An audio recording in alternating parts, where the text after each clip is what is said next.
Hiya, this is Cyber Hisoy. Today I'll be talking about the newly released Dear Evan Hansen, starring Ben Platt, Caitlin Dever, Colton Ryan, and Amanda Steinberg. I'm not that good at reviews, but let's have some fun. Dear Evan Hansen is a movie adaptation for a musical of the same name. The story follows Evan Hansen as he tries to connect with himself and others.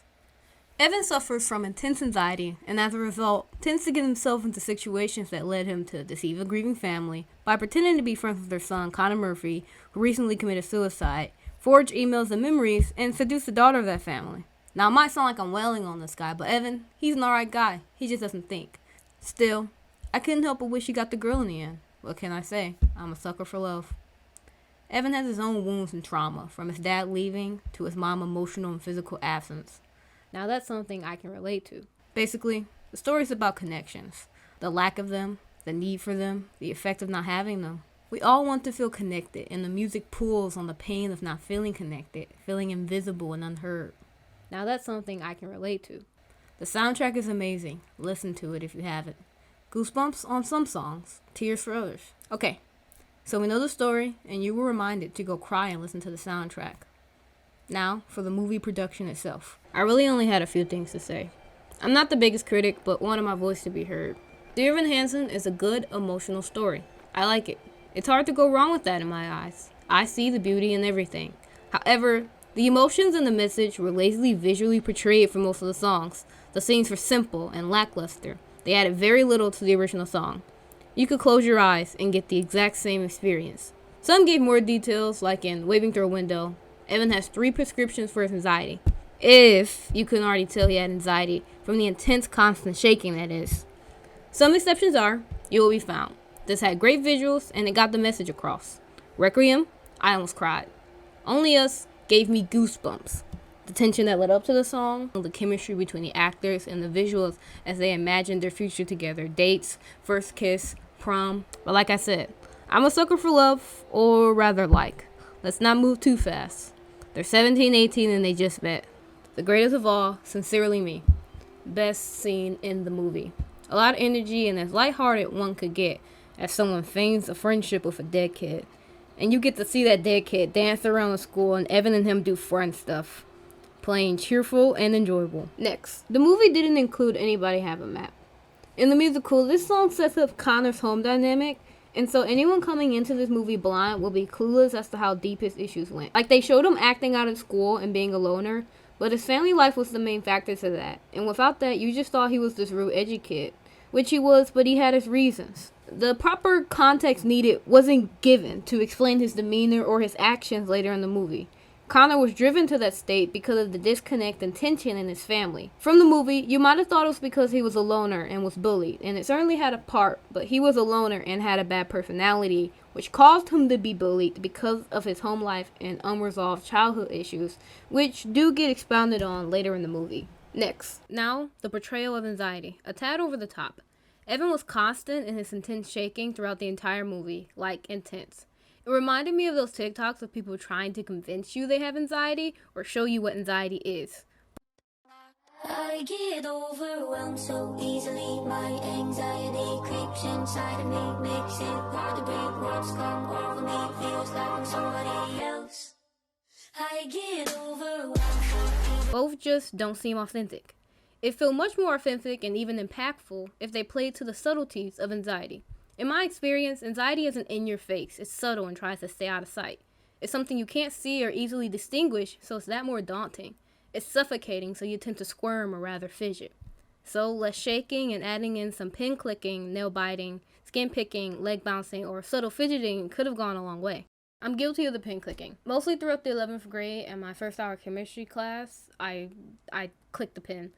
Like, my chest would tighten, and like really the only thing that could really help it or help me focus was clicking the pin. So I did it constantly. I've had my pens confiscated and even my entire pencil box at some points, and I received threats.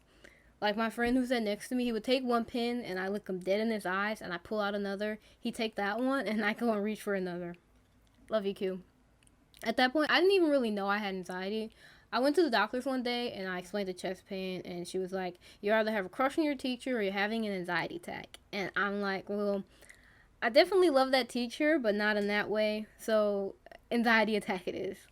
Evan either was shaking, stuttering, or both. That's fine. In extremely stressful situations, but it was throughout the entire movie at most possible points. If I saw someone constantly shaking like Evan was, I'd ask if they were okay or needed help. It was that bad at some points. Let's say Evan's case was severe, but he was on medication. What was the medication doing that he still reacted like that? It just didn't make logical sense or feel real.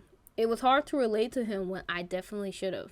To add a cherry on top, it felt like it was being pushed into my face. Like, here, look, this person definitely has anxiety. Look at him shaking and stuttering all the time. He definitely has anxiety, right? Right?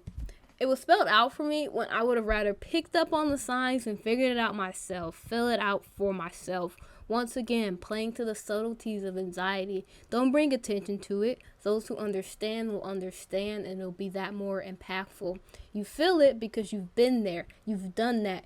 It would hit you like, man, that guy's really anxious. And then you go, now that I think about it, I'm pretty anxious too. And then you may start shaking, and hopefully someone will offer you help. But we can relate to that character and understand the message much clearer and be more immersed into the movie when we have to be aware and see ourselves in their shoes. Now, for the statements I made about anxiety, I am not a therapist, a psychiatrist, or a doctor. These are simply from my own experiences. Take anything I said with a grain of salt. As a matter of fact, add a few more tablespoons, because sometimes I talk out of my ass. With that, claps to Amanda Steenberg, who played Alana. I'm gonna be honest with you, I'm really confused if she was in the musical or not. I never got to see it. I listened to the soundtrack though, but I think she's just a music character. You could tell she had anxiety without her saying it or being a washing machine. It just felt authentic. Minute fidgeting that most would miss over or look over. She was outgoing and accomplished. She really displayed that high-functioning anxiety and depression, the need to succeed over all else and validate yourself with awards and compliments. Now that's something I can relate to. Maybe another way of thinking about it is Evan and Alana being two extremes on an anxiety scale. Sometimes we're like Evan, or sometimes we're like Alana. At the end of the day though, we're all just balls of anxiety.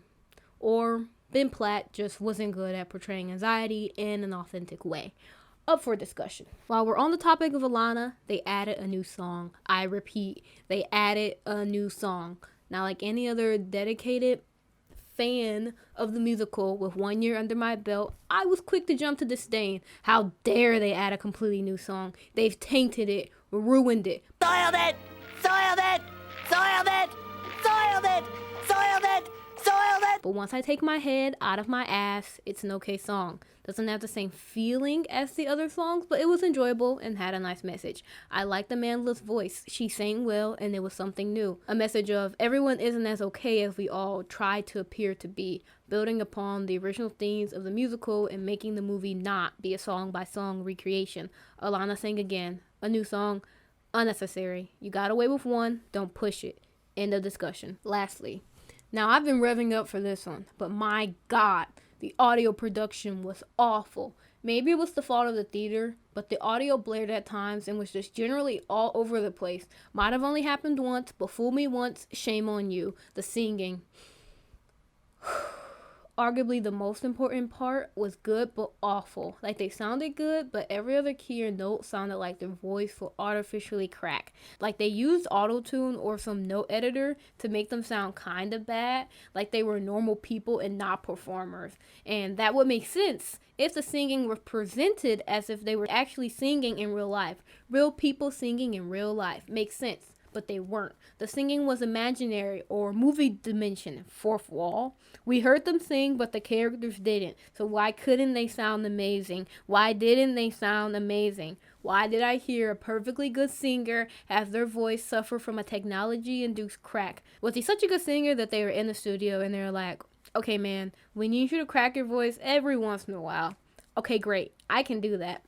And he sings the song. And then the guy goes, hey man, what happened to the crack? What happened to cracking your voice like X? And then Ben Platt's like, I did several times. You didn't hear it? And they were like, man, that was so awesome. I thought angels were coming down and I finally see my mother again. End of that. But can someone please explain this? I need answers. Other than that, amazing movie. Would see it again in the privacy of my own home so I can cry and sing the songs. Go watch it if you have it, just because. Enjoy life and do stupid, safe shit. Peace.